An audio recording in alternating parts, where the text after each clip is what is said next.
नमस्कार बंधुगण, आज श्रीमद् भगवद गीता चैलेंज 33तम दिवस आम जानिबा भगवान कौन कौन उदाहरण दे केउ केउ प्रकार रे शरीर निर्विकारता विषय वर्णना करछन्ति। नैनं छिन्दन्ति शस्त्राणि नैनं दहति पावकः न चैनं क्लेदयन्त्यापो न शोषयति मारुतः। अर्थात शस्त्र गुड़िक एही शरीर को छेदन करि पारंती नहीं, अग्नि एहाको दहन करि पारे नहीं, जल एहाको सिक्त करि पारे नहीं एवं वायु एहाको शुष्क करि पारे नहीं। एही शरीर को शस्त्र गुड़िक छेदन करि पारंती नहीं, कारण प्राकृत शस्त्र गुड़िक से पर्यंत पहुंची पारंती नहीं।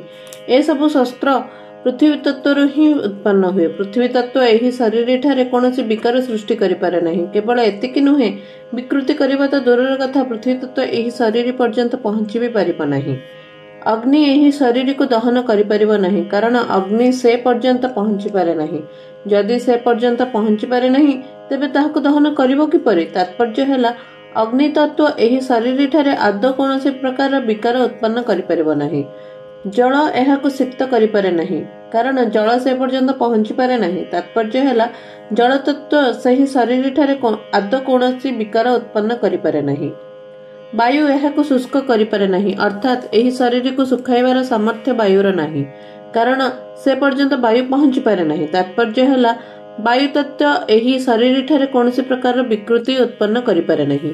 पृथ्वी, जल, तेज, वायु और आकाश एही पांचटी को महाभूत कहा जाए। एथिमध्यरु प्रथम चारोटी महाभूत एही शरीर ठारे कोनोसी विकृति करि पारंती नाही बोली भगवान कहिसंती, किंतु पंचम महाभूत आकाशर कोनोसी चर्चा करि नाहंती।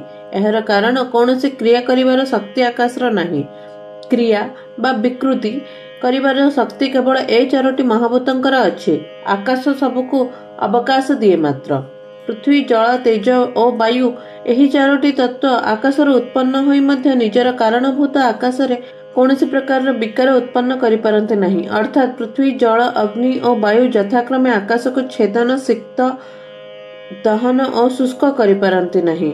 एही चारि तत्व निज कारणभूत आकाशर कारणभूत महतत्वर एवं महतत्वर कारणभूत प्रकृतिर कोनोसी क्षति करि पारंते नहीं। तेबे प्रकृतिरु अतीत शरीर पर्यंत ए सब पहुंचबे किपरि? एही गुणयुक्त पदार्थ निर्गुण तत्व रे पहुंची परिबे नहीं बोली गीतार 13तम अध्यायर 31तम श्लोक रे कहा जायछि। शरीर हेउछि नित्य तत्व। पृथ्वी प्रभृति चारि तत्व को एथिरो सत्ता और स्फूर्ति मिली थाए। जेउथिरो एही चारोटी को सत्ता और स्फूर्ति मिलुछि, ताहाकु ए सब विकृत करि परिबे किपरि? एही शरीर सर्वव्यापक एवं पृथ्वी आदि चारि तत्व व्याप्य, अर्थात एहार अंतर्गत। व्याप्य वस्तु व्यापकर किपरि क्षति करि परिबे? ताहार क्षति करिबा असंभव। एठारे युद्ध प्रसंग चलिछि। ए समस्त संबंधी मरिजिबे। ए कथा को नै अर्जुन शोक करुछन्ति। तेणु भगवान कहउछन्ति जे एमाने किपरि मरिजिबे? से पर्यंत तो अस्त्र गुड़िकर क्रिया पहुंची भी पारे नहीं। अर्थात शस्त्र द्वारा शरीर कटिगले मध्य शरीर कटे नहीं।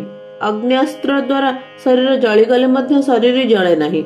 वरुणास्त्र द्वारा शरीर ओदा होइगले मध्य शरीर ओदा हुए नहीं। एवं वायव्यास्त्र द्वारा शरीर सुखीगले मध्य शरीर सुखे नहीं। तात्पर्य हेउछि, अस्त्र शस्त्र द्वारा शरीर मले मध्य शरीर मरे नहीं, ताहा अक्षुर्ण रुहे।